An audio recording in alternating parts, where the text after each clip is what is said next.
India की honourable finance minister Nirmala Sitharaman ji ने आज बजट पेश किया 2026-27 का।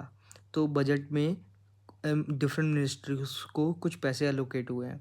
तो आपको पता है कि गवर्नमेंट ये पैसे कमाती कहाँ से है, मतलब सैलरी कहाँ से आती है सरकार की बेसिकली, तो वो आती है इन जगहों से। तो मान लीजिए सरकार की सैलरी है 100 रुपया, ठीक है, मतलब सरकार 100 रुपीज़ कमा रही है, ठीक है। तो इसमें से 2 रुपये कहाँ से आ रहे हैं, नॉन डेट कैपिटल रिसीट से। मतलब या तो सरकार ने कोई डिसइन्वेस्टमेंट कर दी, ठीक है। डिसइन्वेस्टमेंट क्या होता है कि कोई प्राइवेट, मतलब उनकी कोई सरकारी कंपनी थी वो प्राइवेट ओनरशिप को दे दी, ठीक है। दूसरा क्या होता है कि लोन लोन किसी को दिया था सरकार ने और उससे रिकवरी कर ली लोन, तो उससे जो पैसा आया तो वो किस में ऐड होता है, नॉन डेट कैपिटल रिसीट्स में। और 2 रुपये यहाँ से आ गए। फिर 4 रुपये आ गए कस्टम से। कस्टम यानी जो एक्सपोर्ट्स एंड इम्पोर्ट करते हैं उसके ऊपर जो ड्यूटीज़ लगती हैं, वहाँ से पैसे आ गया, ठीक है। और फिर आगे 6 रुपये कहाँ से आ गए, यूनियन एक्साइज ड्यूटी से।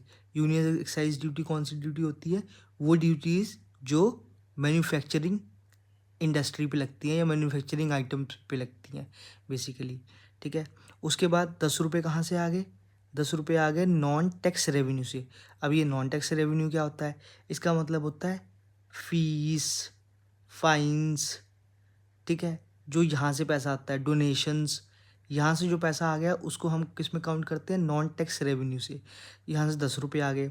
फिर जीएसटी एंड अदर टैक्सेस से 15 रुपये आ गए, वो जो जीएसटी हम भरते हैं, जो कि इनडायरेक्ट टैक्स की कैटेगरी में आता है। फिर 18 रुपये आए हैं कॉरपोरेशन टैक्स से। कॉरपोरेशन टैक्स मतलब वो टैक्स जो कॉरपोरेट सेक्टर देता है अपनी प्रॉफिट के ऊपर, ठीक है। तो वो किस में ऐड होता है, कॉरपोरेशन टैक्स या कॉरपोरेट टैक्स, ठीक है। फिर 21 रुपये आते हैं इनकम टैक्स से। वो इनकम टैक्स जो लोग भरते हैं, ठीक है, जो इनकम टैक्स भरते हैं directly, this is direct tax. तो यहाँ से 21 रुपये आए।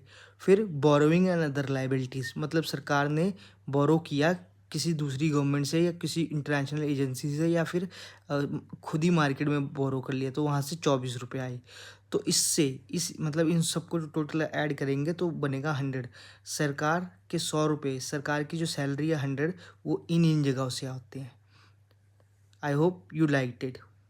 एक और बात, ये आपको नंबर दिखने में छोटा लग रहा है, ये बहुत बड़ा नंबर होता है। ये जो 2, 4, 5, 10% होता है, ये मिलियंस बिलियंस में आती हैं, ठीक है।